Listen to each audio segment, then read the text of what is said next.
Hey guys, I'm Gray Buck, and today we're going to be taking a look at how to tie a Crazy Alberto knot. And what I use this for is connecting my Seaguar braid to my leader. This example is going to be showing you on a drop shot.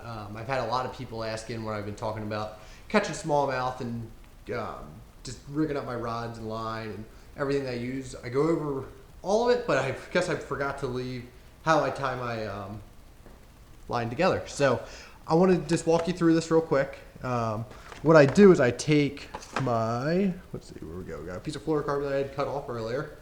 And if I'm drop shotting, this can be 8-pound line, but I also use this if you're flipping some heavier cover and you wanted to go from 50-pound line and then put like a nice little leader on it, just real short one for if you're pitching in clear water or something.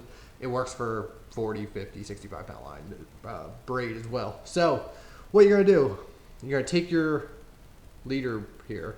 This is fluorocarbon for the drop shot. This is 8-pound. You make the loop here, if you can see it. You're gonna take your flash green Seaguar braid. This is 20-pound line that I have on my hand here. It's, like I said, flash green, so it's super visible.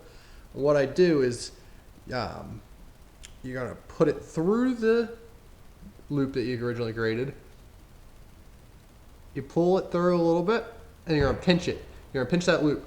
So now you have your two lines. You have your main leader line, you have that tag line, and what you're gonna do is you're gonna take your fingers and you're gonna wrap it down. 1, 2, 3, 4, 5, 6, 7. So you can see now you got that little bit of a like it's wrapped around your fluorocarbon with the braid. And what you're gonna do is make a little bit of a Chinese finger trap deal. You're gonna take your line.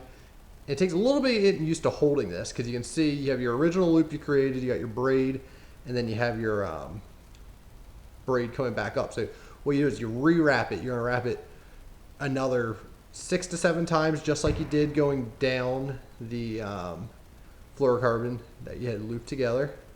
So when you get to that 6 or 7, you're gonna have this tag line, and now you can see it's working its way down. It's all kind of gripping itself. So you're gonna take that tag line end and you're gonna go back through that loop that you originally created with just the fluorocarbon. Now you'll have both pieces of braid sticking through it. So what you're gonna do now is wet it. You're gonna hold both ends. So you're gonna have these two pieces of braid, these two pieces of fluorocarbon, and just slowly cinch it down. And you wanna make sure that you do that nice and evenly. That way it tightens up. And you can see as you keep going, ends up making that nice, real tight Alberto knot or Crazy Alberto knot. Now what you're gonna have to do is you're gonna have to tim off these tag-ons. You're gonna cut that as close to the knot as you can. That way it goes through your guides really well. Cut both of those. Got them off, and you'll see now you have your braid connected to your fluorocarbon, and you pull on that sucker as hard as you want. You're not breaking that. And there's a lot of different guys out there that like to use the FG knot. Some guys like to use a Crazy Alberto. What I like about this is I can tie this super fast. It takes you 30 seconds when you get it down. The hardest part is getting your fingers to wrap it. Once you get the motion down, when you're going down and then back up, you just have to change your height to hold it, and you go back through and just pull it. That FG knot, you got your fingers and mouth and your toes going on. It's not for me.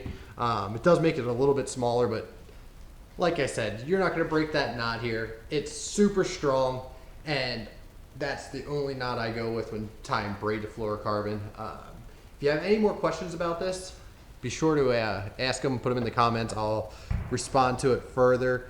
I wanna show you a little bit about the line I'm using here real quick too. You can see this is that 20-pound Seaguar flash green. That's my go-to when I'm drop shotting. Just works really well. Then when I'm flipping heavier line, if I'm throwing something moving on a bait caster, I like to use that Seaguar. This is the Smackdown Stealth Gray. It's just a good color. It kind of blends in with the cover you're pitching around. So I use that in 40, 50, and 65-pound. And then when I'm tying a braid to leader on there, I use Seaguar Tatsu. That's the 12-pound line here. Usually when I'm drop shotting, like for smallmouth, that's usually 6 or 8. Throwing a tube or a Ned rig, a lot of times I'll go be either 8 or 10, just depends on what you're around, but this stuff's just super strong, very abrasion resistant, and very castable, which is important. Another thing I want to tell you real quick, make sure you put the date that you buy your line on there. It doesn't matter quite as much with Braid, but if you have fluorocarbon that's been laying around for years and years and years, it's probably best to go buy new stuff. That's when you'll be pulling on this knot, and the knot actually won't break, but you'll break your line down here, and it's just a whole thing. You don't want to have to deal with that. So make sure you check out the Crazy Alberto Knot. I'll tie it one more time real quick for you guys without actually zooming in, just to show you how fast it can be done. So let's see, we'll get our fluorocarbon cut. I'm going to make that loop real fast.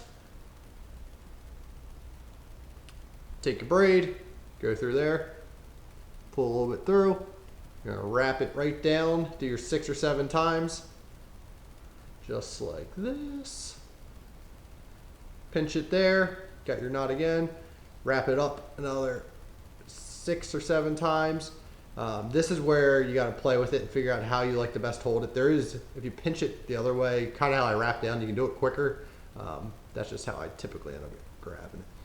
Wet it down, grit it, pull it tight, cinches right down again, tag your ends off, and you're good to go. So thanks for watching, guys. Like I said, if there's other questions you have on this or other videos you want to see dealing with line, lures, anything, be sure you just check in, let me know, and follow me on Instagram and Facebook. It's all Gray Buck Fishing. Lots of awesome tournament content, a lot of pictures over there, so see everything I'm using. So thanks for watching, and please subscribe. We'll see you.